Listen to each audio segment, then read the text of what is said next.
नमस्कार शेतकरी बंधूंनो, आज आपण हळद अद्रक सद्य परिस्थिती व्यवस्थापन या विषयावरती या लाईव्ह मध्ये सद्य परिस्थितीत काय करायला पाहिजे त्याच्यावरती आपण तुम्हाला सांगणार आहोत। या पिकांमध्ये मला फार शेतकऱ्यांकडून फोन येत आहेत। ते फोन फक्त 3 गोष्टी करता आहे। कंदाची साईज वाढली पाहिजे, शेंगाची साईज वाढली पाहिजे, तो एक प्रकार, दुसरा करपा आणि तिसरा हळदीमध्ये कंद सड आणि अद्रकामध्ये सुद्धा सड। या बाबतीत मी शेतकऱ्यांना वारंवार सांगत आलो आहो। अद्रकामध्ये जी सड येत आहे त्याला कारण एकच आहे की त्यांच्याजवळ रोटेशन क्रॉप राहिलेला नाहीये, पिकावर पिकं येत आहेत आणि त्याच्यामुळे तिथे सडीचं प्रमाण वाढलेलं आहे। तसेच रासायनिक खताचा योग्य वेळी वापर न करणे हा सुद्धा त्याला कारणीभूत ठरतो। आणि अद्रक लावताना जेव्हा बेण्याची निवड केली जाते ते बेणं सुद्धा तुम्हाला रोगमुक्त लावायला पाहिजे। रोगमुक्त लावायचं झालं बेणं तर बेणं जेव्हा लावतोय, हे आधी पण समजून सांगितलेलं आहे, आता पण मुद्दाम त्यावेळेस सांगतो, तुम्हाला त्याची आठवण करून देतो की बेणं लावताना बेणं स्वच्छ करणे, ज्याच्यामध्ये जे बेकार बेणं असेल ते काढून टाकणे। तिथे थोडीशी अद्रकीचं क्षेत्र कमी होईल तरी चालेल, पण पुढचा जो त्रास आहे तो तुम्हाला उद्भवणार नाही। तसंच हळदीमध्ये सुद्धा आहे, बेणं हे निरोगी घेतलं पाहिजे, त्याच्यामुळे सडीचे प्रकार वाढतात। आणि त्यानंतर अन्नद्रव्याचा जो प्रकार आहे त्या अन्नद्रव्यामध्ये सुरुवातीला नत्राचा वापर हा पाहिजेच आहे, नाही असं नाही आहे, पण तो सुद्धा एक्सेस नको। काही ठिकाणी काय करतात लोक, खत दिलं का त्याच्याबरोबर परत जास्तीचा युरिया देतात। युरिया केव्हापर्यंत लागतो? पहिल्या 2 ते 2.5 महिन्यापर्यंत तुम्हाला जी काही वाढ करून घ्यायची असेल पिकाची ती करून घ्या। म्हणजे जून मध्ये लावलेली असेल तर जुलै ऑगस्ट पर्यंत काय वाढ करायची, त्याच्यानंतर मग वाढ होतेच आहे, नाही असं नाही आहे, पण ती वाढ आपल्याला रिप्रोडक्टिव्ह पाहिजे। व्हेजिटेटिव्ह ग्रोथ ही आधी खूप गरजेची असते, नंतरची रिप्रोडक्टिव्ह ग्रोथ सुद्धा लागते, पण ती खालचा कंद पोसत ती वाढ पाहिजे। अशा वेळेस नत्राचा वापर हा सीमित असायला पाहिजे। मग नत्राचा वापर केव्हा पाहिजे? जेव्हा कंद पोसले गेलेत, कंदाची वाढ व्यवस्थित झाली, कंदाची साईज व्यवस्थित आली, त्याच्यानंतर तो कंद वाढवण्याकरता परत नत्राचा वापर करणं गरजेचं आहे, पण तो सुद्धा सीमित करायला पाहिजे। या काही गोष्टी शेतकऱ्यांनी खूप आवर्जून लक्षात ठेवल्या पाहिजे। त्यानंतर अद्रकामध्ये करपा हा खूप त्रास देतोय, त्याला कारण एकच आहे की जो काही पाऊस झालेला आहे त्याचा ओलावा शेतात आहे, पूर्ण पीक झाकलेलं आहे, जमीन ओली आहे, दुपारचं ऊन पडते, सायंकाळची थंडी आहे, त्याच्यामुळे असा थंडावा वर आल्यामुळे तिथे रोगाचे जीवाणू जमिनीवरती जिवंत होतात आणि ते पिकावरती आक्रमण करतात। या पिकांमध्ये आपण काही खालचा पाला वगैरे काही काढू शकत नाही की जेणेकरून ते रोगाचे जीवाणू वर चढतील। तरी मी हळदीच्या लोकांना सांगितलं होतं की जमिनीवरची जी पानं तुमची बेकार झालेली आहेत ती तुम्ही काढा। ती काढलेल्यानंतर तुम्हाला निश्चितच करपा रोगाचं नियंत्रण हे कमी मिळेल। आणि काही माझ्या शेतकऱ्यांनी केलं पण आहे, आणि त्यांच्या जर शेताचं जर तुम्हाला पाहिलं तर तुम्ही पाहू शकता की तिथे सुद्धा करप्याचं प्रमाण हे कमी आहे। दुसरं, हळदीमध्ये फार कमी लोकांनी कंदमाशीचं नियंत्रण केलेलं नाही। कंदमाशीचं नियंत्रण जर चांगलं झालं असेल तर हळदीमधली सड ही कमी झाली असती। परवाच एका शेतकऱ्याचा फोन होता, म्हणजे साहेब सड खूप आहे, वाढलेली आहे, काय केलं, हे केलं, म्हणजे कमी झालं प्रमाण, परत वाढलंय। मग मी त्याला विचारलं कंदमाशी दिसते, म्हटलं मग त्याच्यासाठी कोण स्प्रे करणार? त्याकरता तुम्हाला त्याच्याकरता फवारणी करणं ही खूप गरजेची आहे। आणि कंदमाशीसाठी साधे लाईट ट्रॅप लावावेत आणि सायंकाळच्या वेळेस तुम्हाला तिथे फवारणी घ्यायला पाहिजे। फवारणीमध्ये सोपं आहे। एक तर पांडा सुपर आहे किंवा क्विनॉल फॉस आहे, त्याच्यामध्ये जर तुम्ही कधी गूळ टाकून मारला तर कंदमाशी ही लवकरात लवकर आटोक्यात येते. आणि ह्याची फवारणी तुम्हाला सकाळी 10च्या आत किंवा सायंकाळी अशी तुम्हाला याची फवारणी करावी लागते. ह्या गोष्टी प्रकर्षाने जाणवलेल्या आहेत आणि काही शेतकऱ्यांनी इथे टाळाटाळ सुद्धा केलेली आहे. काही ठिकाणी तर शेतकऱ्यांनी 15-15, 20-20 दिवसपर्यंत फवारणी सुद्धा केलेली नाही आहे आणि आता फास लागलेला आहे. आणि मग आता काय करायला पाहिजे, काय नाही करायला पाहिजे, अशा विचारामध्ये काय होतं, काही सांगायला काही वावगं नाही आहे, याच्यामध्ये कोणाला असा दुखवण्याचा काही प्रयत्न नाही आहे. काही कंपनीचे प्रतिनिधी, काही दुकानदार हा शेतकऱ्याचा या अज्ञानपणाचा फायदा घेऊन त्यांची ती विक्री करत असतात. तुम्ही विक्री करा, माझं काही म्हणणं नाही, पण शेतकऱ्याला फायदा झाला पाहिजे, त्याचा नुकसान होऊ नये अशा प्रकारे तुम्ही त्यांना रिकमेंडेशन करून ती विक्री करा आणि चांगली औषधं आणि बुरशीनाशकं द्या. हे माझं हळदी अद्रकेवरील थोडंसं सांगण्याचं कारण होतं. आता आपण परिस्थिती बघूया पुढचं काय. हळदीची सध्याची परिस्थिती स्वरूप असं आहे, काही ठिकाणी अजूनही हळद वरती येत नाही आहे, काही ठिकाणी खूप चांगल्या प्रकारे आलेली आहे. अद्रकाचं सुद्धा, अद्रकामध्ये तर काही ठिकाणी खूप चांगले पीक आहेत, एवढे चांगले पिकं आहेत की त्याला तुमची नजर लागेल अशी पिकं आहेत. आणि काही ठिकाणी तर असे पिकं आहेत की सड लागलेली आहे, सर आम्ही पुढच्या महिन्यात पूर्ण अद्रक काढून टाकू. आणि मी त्यांना सल्ला दिला, जर सड जास्त असेल तर विनाकारण खर्च करू नका, आहे ते पीक काढून घ्या. अद्रकीला सध्याचे रेट चांगले आहेत, त्या भावामध्ये विकून मोकळा व्हा. पण त्यामध्ये परत पुढचं कुठलंही पीक घेण्याचा प्रयत्न करू नका. त्या जमिनीला आराम द्या, आडवं उभी नांगरट करून तिला पाहिजे तेवढं ऊन खाऊ द्या, त्याच्यानंतर मग पुढचे पिकं घ्या. त्याच्यानंतर फुटवे जिथे जास्त आलेले आहेत, अजूनही काही ठिकाणी फुटवे चालू आहेत, काही ठिकाणी नाही, पण आताचे जे फुटवे आहेत हे तुमच्या काही कामाचे नाही आहेत, कारण आता मॅच्युरिटी स्टेजला पिकं लागलेली आहेत. आता ही बघा फुटवे. आता पीक चांगलं घेण्यासाठी काय केलं पाहिजे, आधी तुम्हाला स्टेटमेंट दिलेलंच आहे. समतोल अन्नद्रव्याचा वापर, बेसल डोस सोबत तसेच ठिबकद्वारे सूक्ष्म अन्नद्रव्याचा वापर, वेळेवरती कीड व रोगाचं नियंत्रण करणं गरजेचं आहे. पिकाला मातीची भर, तण नियंत्रण वेळणं गरजेचं आहे. पिकाला मातीची भर आता काय झालं, यांत्रिक स्वरूप खूप आलेलं आहे, पाहिलेलं आहे मी. लोकांनी माती ते यंत्र माती बरोबर उखरतं, पण काय होतं, माती उखरली की ती तशी पडतं, पण ती माती आपल्याला बेडवरती व्यवस्थित दाबल्या गेली पाहिजे की जेणेकरून कंद हे झाकल्या गेले पाहिजे. पण तसं मला वाटत नाही की 80% शेतकऱ्यांनी तसं काहीच केलेलं नाही. पण ज्यांना त्याच्यातलं मर्म माहिती आहे त्या लोकांनी निश्चित माती ही यंत्राने उखरल्यानंतर सुद्धा मजूर लावून ती व्यवस्थित दाबून दिलेली आहे. ती फार महत्वाची बाब आहे. हळदीसाठी तर खूप महत्वाची बाब आहे. हळदीला जर कधी ज्यावेळेस हळदीचा सुगंध यायला लागतो 3 महिन्यानंतर, त्यावेळेस कंदमाशीचा जोर वाढतो. म्हणजे कोण्या महिन्यामध्ये, ऑगस्टच्या शेवटी सप्टेंबरमध्ये. मग कंदमाशीला तिच्या दिसलं की कंदमाशी त्याच्यावर जाते, तिथे त्याला कंदाला डंख मारते आणि आपले जीवाणू सोडून तिथे कंद सडवायला सुरुवात करते. तर तोच जर कंद तुमचा झाकला गेला असेल तर तुम्हाला तो प्रकार तिथे घडणार नाही. म्हणून माती ही 3 वेळा लावल्या गेली पाहिजे.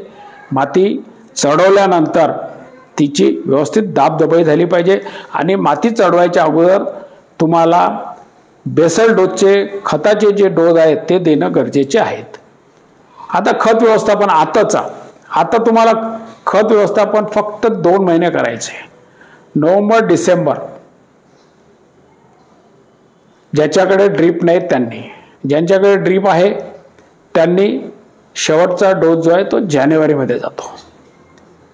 त्याच्यामध्ये 10-26-26 आहे, अमोनियम सल्फेट आहे, 24-24-08 आहे किंवा 9-24-24 आहे, 8-21-21 आहे, 15-15-15 आहे किंवा प्लेन 24-24-0 आहे आणि 19-19 आहे. याच्यापैकी कुठलंही चांगलं संयुक्त खत घ्या जे पाण्यामध्ये लवकरात लवकर विरघळणारं आणि पिकाला मिळणार. यासोबत तुम्हाला बिग बी पोटॅशची खूप गरज आहे.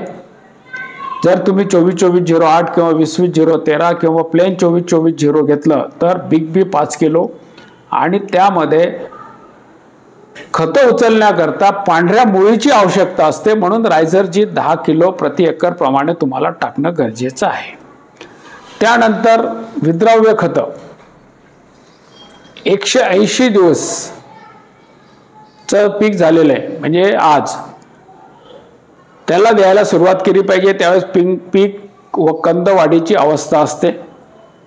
त्यामध्ये परिस 13-40-13-20 किलो अधिक पोटॅश 10 किलो असं 30 किलो अधिक अमोनियम सल्फेट 10 किलो असं 20 आणि 10-30 10-40 40 किलो खत हे तुम्हाला इथे लिहिण्यात थोडं चूक झाला. 8 किलो प्रति आठवडा 5 वेळा सोडून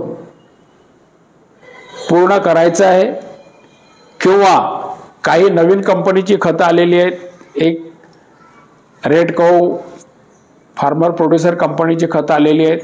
त्यानंतर महादनची खतं आलेली आहेत, महाफिटची आलेली आहेत. त्याच्यानंतर याराची खतं आलेली आहेत की जी कॉन्सन्ट्रेट खतं आहेत ती 2.5 किलो प्रति एकर तुम्हाला ती वापरली तरी ती चालतात. त्यामध्ये ग्रेड्स खूप चांगले आलेले आहेत, त्या ग्रेड तुम्ही वापरा.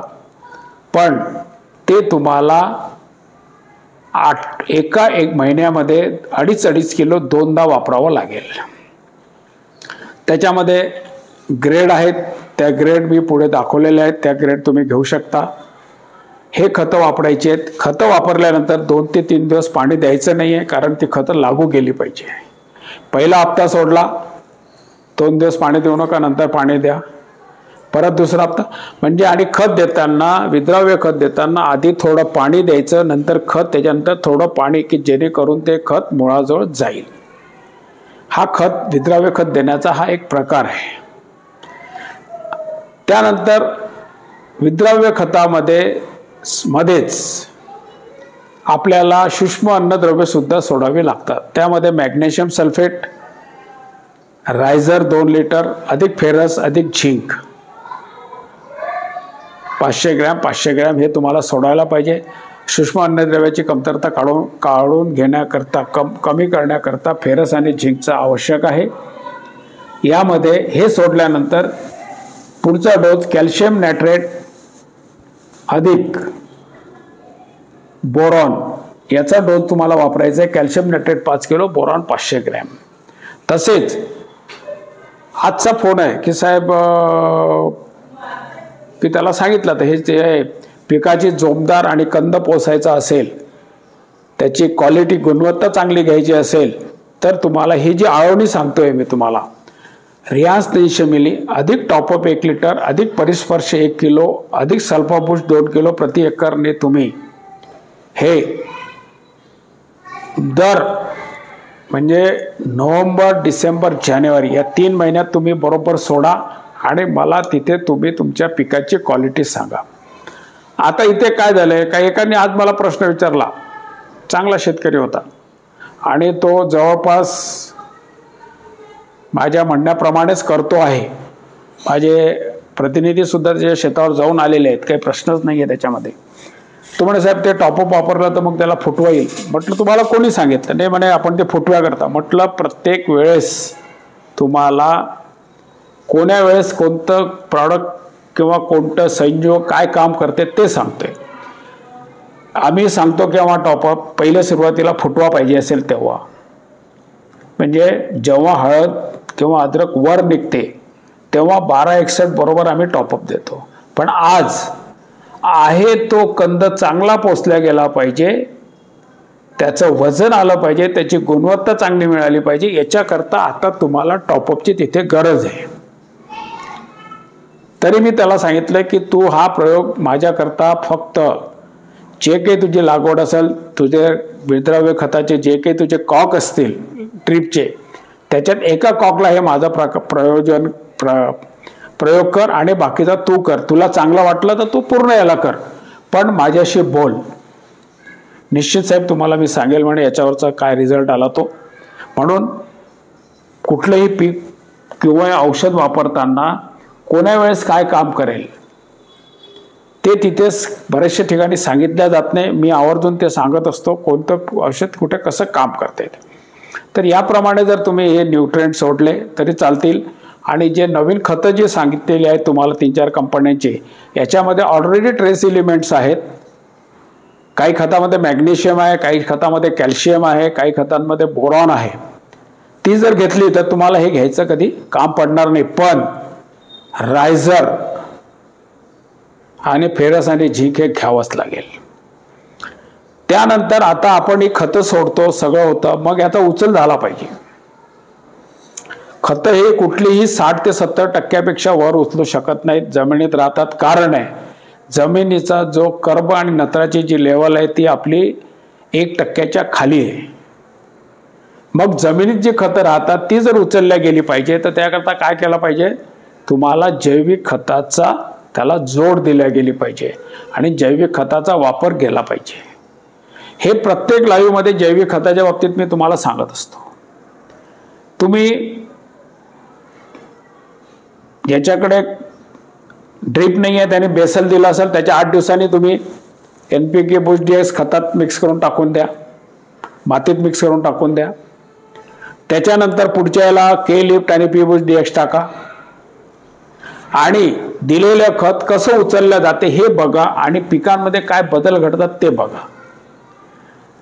विद्राव्य खताबरोबर पहिला डोस दिल्यानंतर दुसऱ्या डोसला 1 किलो, अर्धा किलो आणि चौथ्या डोसला अर्धा किलो असं द्यायचंय.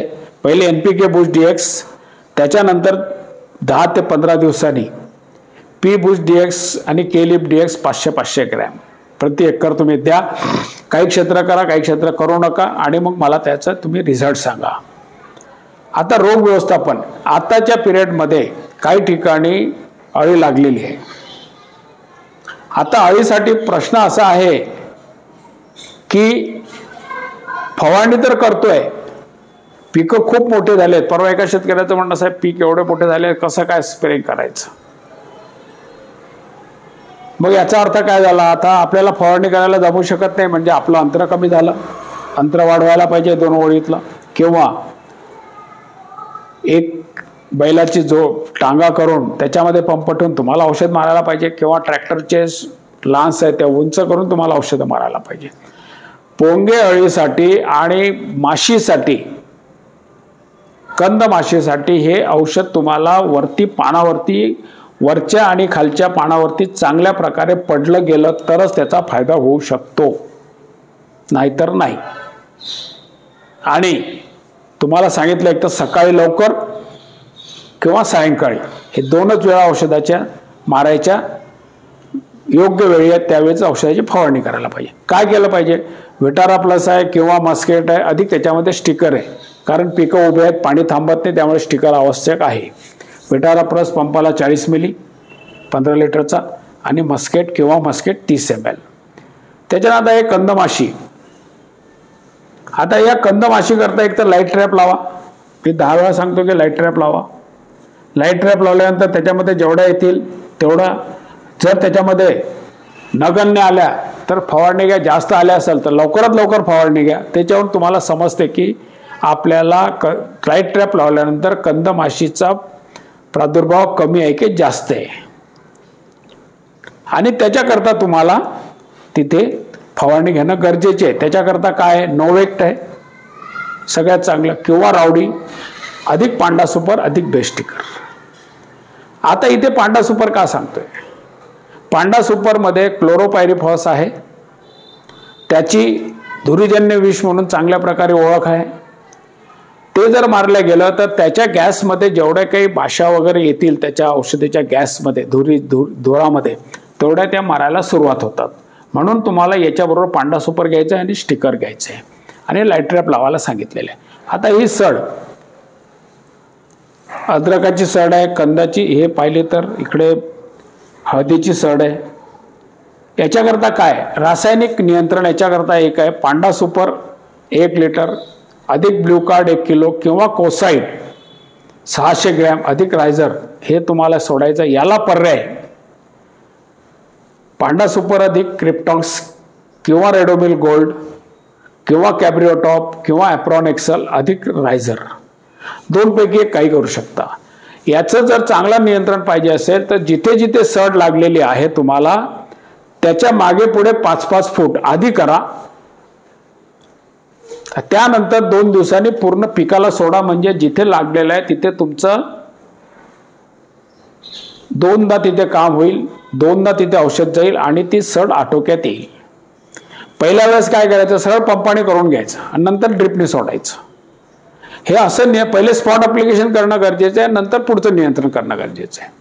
त्याच्यानंतर जैविकमध्ये काय करायचं आहे, जैविकमध्ये ट्रायकोबूस्ट DX 500 ग्रॅम ते 1 किलो अधिक सोडोबूस्ट 1 किलो हे तुम्हाला दर महिन्याला हळद असो की अद्रक असो हे टाकलं गेलं पाहिजे.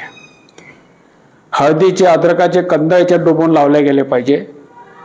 ज्या शेतामध्ये तुम्ही लावताय त्या शेतामध्ये आधी तुम्हाला टाकून दिलं गेलं पाहिजे. याला काही रासायनिक खताचं वगैरे बंधन नाही, फक्त सल्फरयुक्त खत असेल त्याला थोडंसं टाळायचं आहे. त्यानंतर हे टाकल्यानंतर परत 15 दिवसांनी काय करायचं आहे तुम्हाला, सोडोबूस्ट 1 किलो अधिक बॅसिलस सबस्टिट्यूट अर्धा लिटर अधिक रायझर 2 लिटर हे तुम्हाला ठिबकने सोडायचे. आता याला पर्याय, हे जर नाही भेटलं तर हे घ्या, हे नाही भेटलं तर हे घ्या. पर्याय म्हणजे हा दोन्हीकडे चालू शकतो. SKB PF 08 अधिक SKB TV 03 100 ग्रॅम प्रति एकर अधिक रायझर. प्रत्येक ठिकाणी रायझर सांगायचं कारण एकच आहे की पांढरी मूळ जर वाटली तर ती खतं ओढेल आणि पिकामध्ये प्रतिकार शक्ती निर्माण होईल. याच्याकरता तुम्हाला रायझर घेणं गरजेचं आहे. आता कंद सड असलेल्या पिकाचं कंद उघडा पडू देऊ नका. उघडा पडल्यास कंदमाशीच तुम्ही आमंत्रण देणार. मी आधी सांगितलं कंद उगवताच पिवळा पडतो, त्याकरता खत नियोजन योग्य करा. पाण्याचा निचरा चांगला होणं गरजेचं आहे आणि कंदमाशी आणि अळीचा पतंग याच्या नियंत्रणाकरता लाईट ट्रॅप लावणं गरजेचे आहेत. रोग, आता हळदीवरचे हे लेटेस्ट काल परवाचे आलेले फोटोग्राफ्स आहेत माझ्याजवळ. या प्रकारे करपा आहे. जनरली हळदीला तांबेरा जास्त त्रास देतो, करपा कमी देतो, पण हा करपा आहे. त्याच्यानंतर म्हणजे परिस्थिती वेगवेगळ्या स्वरूपात काही ठिकाणी करपा आहे, तसं अद्रकीवरती असा करपा आहे. आणि त्याच्याकरता तुम्हाला व्हिसल्फ किंवा प्रोपिको किंवा व्हीम सुपर किंवा सुखई. व्हिसल्फ घ्यायचं झालं तर 40 ग्रॅम, प्रोपिको घ्यायचं झालं तर 15 मिली, व्हीम सुपर घ्यायचं असेल तर 30 ग्रॅम, सुकई घ्यायचं असेल तर 30 मिली. हा प्रति 15 लिटर पाण्याकरता हे तुम्ही घेऊ शकता.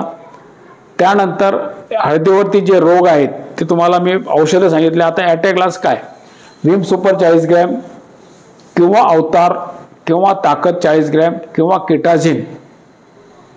त्यानंतर कवच अधिक स्कोअर हे घेऊ शकता. त्यानंतर ॲमिस्ट्रा टॉप घेऊ शकता किंवा प्रोपिको किंवा सुखई आणि स्टिकर गरजेचं आहे. या रोगाच्या बंदोबस्ताकरता तुम्हाला जर प्रमाण जास्त असेल तर फवारणीची जी फ्रिक्वेन्सी म्हणू जी 10 दिवसाची म्हटली आहे ती तुम्हाला 8 दिवसात घ्यावी लागेल. 12 दिवसाची म्हटलेली आहे ती तुम्हाला 10 दिवसात घ्यावी लागेल. ती फ्रिक्वेन्सी करणं गरजेची आहे, कमी करणं गरजेची आहे. आता ॲट ए ग्लास फवारणी काय केली पाहिजे, विटारा प्लस किंवा मस्केट घ्या अधिक रिफ्रेश घ्या. हिरवगारपणा ठेवण्याकरता जेवढा हिरवेगारपणा चांगला राहील, हरितद्रव्य पिकामध्ये चांगलं राहील, तेवढा हरितद्रव्याने खालचे कंद पोसायला मदत होतील. याच्यामध्ये सुखई 30 मिली अधिक बूस्ट बोर 20 ग्रॅम 15 लिटर पाण्याकरता. दुसरी फवारणीमध्ये रावडी किंवा नोवेक घ्या अधिक टॉपअप घ्या. आता इथे टॉपअप हे कशाकरता दिलेलं आहे, अनैसर्गिक नैसर्गिक ताण सहन करण्याकरता आणि पिकाला हिरवं ठेवण्याकरता. अधिक व्हिसल्फ किंवा प्रोपिको 20 मिली अधिक बेस्टिकर 5 मिली. हे 15 लिटर पाण्याची दुसरी फवारणी आहे. आता सूत्रकृमीचा काही ठिकाणी त्रास आहे. जेव्हा सूत्रकृमीचा नुकताच त्रास सुरू होतो तेव्हा आपण एक बाहेर कंपनीचं व्हॅल्यूम प्राईम म्हणून देतो, पण आता व्हॅल्यूम प्राईमची वेळ गेलेली आहे. आता तुम्ही निपीड रासायनिकामध्ये घ्या किंवा जैविक नियंत्रणामध्ये ट्रायकोडर्मा हर्जानियम 2 किलो किंवा SKB नेमॅटिड 100 ग्रॅम हे तुम्ही महिन्यातून 2दा सोडा. नेमॅटोड हा तुमचा निघून जाईल. कालच एखादा फोन होता, साहेब नेमॅटोड खूप आलेला आहे अद्रकावरती, पूर्ण पांढरी झालेली आहे अद्रक. म्हणे मी हे केलं ते केलं. म्हटलं काय करू नको, ट्रायकोडर्मा अर्जानियम घे आणि किंवा एसकेबी नेमॅटिड मिळालं तर ते घे. म्हणे यांनी होईल का? म्हटलं तू का घेऊन तर बघ, पहिला डोस दिल्यानंतर माझ्याशी बोल, 6व्या दिवशी तुला तो कंट्रोल झालेला सापडेल. आता हुमणीचा सुद्धा काही ठिकाणी त्रास सुरू आहे. हुमणी करता जैविकमध्ये मेटारायझम अधिक बॅसियाना बेवेरिया 1-1 किलो. जर रासायनिक नियंत्रण घ्यायचं असेल तर पांडा सुपर 2 लिटर अधिक रियान्स 500 मिली हे तुम्हाला ठिबक किंवा आळवणीद्वारे सोडावं लागेल. हुमणी करता कुठलंही औषध सोडताना तुम्ही जर सायंकाळी जर सोडलं तर ती सगळ्यात जास्त फायद्याची ठरतात. कारण त्या अळीची एक हे आहे की ती सायंकाळी थोडीशी वर येते आणि वर आली की ती लवकर आटोक्यात येऊन जाते. जिथे मिश्र पीक घेतलेले आहे तिथे मिश्र पीक लोकांनी काढलेले आहेत, काही ठिकाणी काढायचे पण आहेत अजून, ते काढून घ्या आणि मशागत करा. डोस देऊन मातीचा थर द्या आणि पाण्याचं व्यवस्थापन व्यवस्थित ठेवा. नियंत्रणाकरता जे सांगितलेले फवारणीचे डोस आहेत ते डोस वापरा. काही महत्त्वाच्या बाबी अशा आहेत, आंतर मशागत करताना कंदाला इजा नाही पोचली पाहिजे याचं एक काम करा. बऱ्याच ठिकाणी लोकांनी आधी बेड वगैरे व्यवस्थित न पाडल्यामुळे बऱ्याच ठिकाणी मुळे उघडे पडले होत्या, काही ठिकाणी मुळ्या तुटल्यात. एकदा मुळी तुटली की तुम्हाला 8 ते 10 दिवस पीक हे शांत थांबते, कारण त्याचं अन्नरस घेण्याची क्षमता तिथे संपलेली असते. प्रतिकारशक्ती वाढवायची असेल तर सेंद्रिय खताचा वापर करणे, जैविक खताचा वापर केला पाहिजे. तसंच पिकामध्ये रोग हटवण्याकरता प्रतिकारशक्ती जर पाहिजे असेल आणि पिकाची वाढ जर चांगली पाहिजे असेल तर पोटॅश आणि फॉस्फरस च्या मात्रा ह्या योग्य वेळी योग्य प्रमाणातच दिल्या गेल्या पाहिजे. याचा उचल होण्याकरता, पोटॅश आणि फॉस्फेटचा उचल होण्याकरता केलिप डीएक्स अधिक पी बूस्ट डीएक्स प्रत्येकी 500-500 ग्रॅम तुम्ही दर महिन्याला सोडा, काही प्रॉब्लेम नाही. काही क्षेत्र सोडा, काही क्षेत्र सोडू नका. आतापासून सांगतो, पुढच्या वर्षी तर तुम्हाला आता तर तुम्ही जर त्याचे अनुभव घेतले तर पुढच्या वर्षी सुरुवातीपासून कराल, पण आतापासून तुम्ही करायला त्याला काही हरकत नाही. कीड रोग योग्य औषधाची निवड करा. मी मागे बोललेलं आहे, तुम्हाला जे पाहिजे तेच घ्या. त्यांनी घेतलं म्हणून मी हे घ्यायला पाहिजे, त्याच्याकडे काय परिस्थिती वेगळी असेल, तुमच्याकडे परिस्थिती वेगळी असेल, मग त्यांनी घेतलं तेच तुम्ही घ्यायला नाही पाहिजे. आणि फवारणी सकाळी किंवा सायंकाळची करा. आता अन्नद्रव्याचा अभाव कसा असतो याच्यात सगळे दाखवलेले आहेत, कशाचा अभाव आहे. मॅग्नेशियमचं पान कसं असतं, फेरस झालेलं कसं, झिंक झालेलं कसं असतं. फवारणीद्वारे 45, ठिबकद्वारे 5 kilo, ferrous 15 gram 500 gram, zinc 15 gram आणि 500 ग्रॅम ठिबकद्वारे सोडायचे. Sulphur फवारणीद्वारे 30 gram ठिबकद्वारे. सल्फरचा वापर जर दर 2 महिन्यातून एकदा जर पिकाला केला तर पीक खूप चांगल्या परिस्थितीत राहते. कॅल्शियम नायट्रेट फवारणीतून 50 ग्रॅम ठिबकद्वारे 2 किलो. बुश बोर फवारणीतून 15 ग्रॅम ठिबकद्वारे 500 ग्रॅम 250 ग्रॅम. आणि ज्यावेळेस कॅल्शियम नायट्रेट आणि बोरॉनच घ्यायचं असेल तर 5 किलो आणि 500 ग्रॅम तुम्हाला घ्यायला पाहिजे. आता कंद पिकामध्ये प्रतिकारशक्ती निर्माण उच्च दर्जाचे फॉस्फेट आणि पोटॅशचा वापर, तसेच जमिनीचा कर्ब वाढवण्याकरता, झाडातील हरितद्रव्य वाढवण्याकरता काही संजीवकाचा खतातून, जमिनीतून, फवारणीतून वापर करणं खूप गरजेचं आहे. फवारणीसाठी रिच पोटॅश आणि फॉस्फेट असलेलं एकमेव प्रॉडक्ट बाजारात आहे. अजून बरेचसे आहेत, पण मला ज्याचा चांगला अनुभव आलेला आहे ते सांगतो. एक प्रोफाइट म्हणून प्रॉडक्ट आहे. 6 ग्रॅम प्रति लिटर दर 10 दिवसांनी तुम्हाला वाढवायचं आहे. आणि हरितद्रव्य वाढवायचं असेल तर सनफूड एक्सप्रेस हे विद्राव्य खत फवारणीतून वापरायला पाहिजे. अन्नद्रव्याची कमतरता भरून काढण्याकरता काही विद्राव्य खतांचा फवारणीतून वापर करणं गरजेचे आहे. हे मागे आधी बोललेलं आहे तुम्हाला. काही विद्राव्य खतं अशी आलेली आहेत की ती फवारणीतून सुद्धा वापरल्या जातात. कॉन्सन्ट्रेट आहे आणि रिझल्ट ओरिएंटेड आहेत आणि त्याच्यामध्ये ट्रेस एलिमेंट्स आहेत. ट्रेस एलिमेंटमध्ये काही ठिकाणी काही याच्यामध्ये कॅल्शियम आहे, काही ठिकाणी मॅग्नेशियम सल्फेट आहे, ॲडिशनल आहे. काही याच्यामध्ये बोरॉन सुद्धा आहे. ती सूक्ष्मतज्ञ तुम्ही वापरायला पाहिजे. त्याच्यामध्ये सांगायचे झाले जे माझ्याजवळ रिझल्ट आले आहेत केळीवरती, अद्रकावरती आणि हळदीवरती, काही ठिकाणी दिली होती त्यांना. त्या म्हणजे माझा देण्याचा प्रश्न येत नाही. मी कंपन्यांचे नावं सांगतो, त्यांचे नंबर असले त्यांना देतो, तुम्ही मागवून घ्या. त्याच्यामध्ये रिकोवा म्हणून एक ब्रँड आलेला आहे, त्याच्यामध्ये 10-5-40 किंवा 17-6-20. 10-5-40 म्हणजे काय, याच्यात 5% फॉस्फेट, 40% पोटॅश, 10% नत्र. हा जर तुम्हाला फवारणीतून घेतलं, अर्धा ग्रॅम ते 1 ग्रॅम प्रति लिटर दर 12व्या दिवशी याचा स्प्रे करा आणि पिकं कशी जोमात राहतात ते मला सांगा. याच्याकरता जर तुम्हाला काय मिळत, कुठे मिळतील, काय मिळतील, तुम्ही माझा 98-81-81-70-88 या नंबरला मला तुम्ही फोन करा. मी तुम्हाला त्या कंपनीच्या प्रतिनिधीचा नंबर देईल, त्यांच्याकडनं तुम्ही त्याची माहिती मिळवून घ्या. या प्रमाणात जर आपण हळदी आणि अद्रकाचं जर नियोजन केलं तर निश्चितच पीक हे चांगल्या प्रमाणात येऊ शकते. त्यानंतर प्रतिकारशक्ती PSAP म्हणून 1 किलो मिळतं बाजारात, महिन्यातून 2 वेळा. सनफूड एक्सप्रेस 1 लिटर, सोलोसी कार्बारिज 1 लिटर तुम्ही सोडू शकता. कर्ब वाढवण्याकरता सोलोसी आणि कार्बारिजचा वापर आता तुम्हाला आज एक करावं लागेल आणि एक तुम्हाला जानेवारीत करावं लागेल. अन्नद्रव्याचं चांगलं पोषण झालं याच्याकरता एक नवीन प्रॉडक्ट बाजारात आलं आहे, प्राणवायू म्हणून. ते 500 ग्रॅम प्रति एकर महिन्यातून तुम्ही एकदा वापरा. तुम्हाला हे जे नवीन तुम्हाला जे काही सांगतोय ना, हे प्रॉडक्ट तुम्ही काही वापरून बघा, काही क्षेत्रामध्ये वापरा, पूर्ण वापरू नका. याचं काही मला ब्रँडिंग करायचं नाही किंवा काही करायचं नाही, पण काही क्षेत्रात वापरा आणि त्याचे अनुभव घ्या. ते अनुभव बरे वाईट जे काही असतील ते तुम्ही आम्हाला सांगा. जर चांगले असतील तरच आम्ही पुढे सांगू, नाहीतर आम्ही त्याला तिथेच थांबवू. आता आमच्याजवळ जे काही रिझल्ट आले ते चांगले आलेले आहेत म्हणून याच्यामध्ये मी ते ॲड केलेलं आहे, नाहीतर मी याच्यामध्ये कधीही ॲड करत नाही. कारण शेतकऱ्यांसाठी मी आणि आमचे श्रीयुत गजानन जाधव सर आणि श्रीयुत पुरमे सर, आम्हाला शेतकऱ्यांसाठीच कामं करायची आहेत. जिथे आमची औषधं नाही जमत तिथे आम्ही निश्चित दुसरी सांगतो, पर्याय देतो आणि पर्यायामध्ये तुम्हाला जे पटतं ते तुम्ही वापरायला पाहिजे.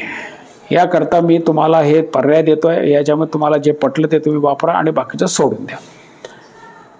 हे सगळं आज हळद अद्रकीचं तुम्हाला मी नियोजन दिलेलं आहे. या नियोजनाप्रमाणे जर हळद अद्रक तुम्ही जर केली तर निश्चितच चांगले उत्पन्न येईल.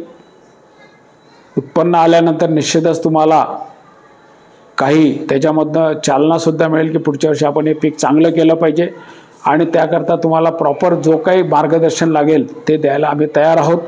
आणि सगळ्यात चांगली गोष्ट सांगायची झाली तर या पिकाला तुम्हाला आता जोपासणं खूप गरजेचं आहे. कारण आज जे बाजार आलेले आहेत हातामध्ये, अद्रकचे असो किंवा हळदीचे असो, ते खूप चांगले आलेले आहेत. त्याप्रमाणे मी जर सांगितलं याप्रमाणे जर नियोजन केलं तर निश्चितच तुमचं उत्पन्न वाढेल आणि तुम्हाला उत्पन्नामध्ये भर मिळाली की निश्चितच तुम्हाला त्याचा फायदा होईल. नमस्कार. जय हिंद, जय महाराष्ट्र.